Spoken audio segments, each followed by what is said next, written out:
Nado pangasem yapi jing im ngala ai tilut hapi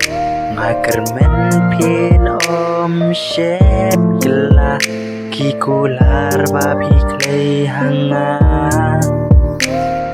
wat lada jing e giban wat nam tingan yai sindran ngan snakin pin jongka bertei ngan itang ya pi marwe oh wan jai shunanga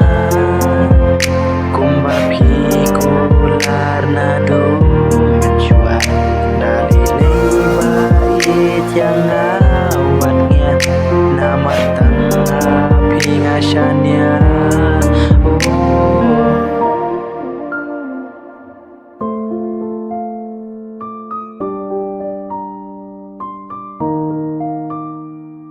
ngam qua ban jangai no napi ngak ting yo ngan du no ya pi kumbangala kular ken hapi ngan yai e thadu pakut kisngi wan jangai shunanga kumba pi kular nadu menjua dari leba yang awatnya nama tangga pingasannya oh wan jai shunanga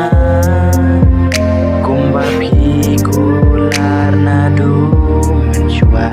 dari leba yang awatnya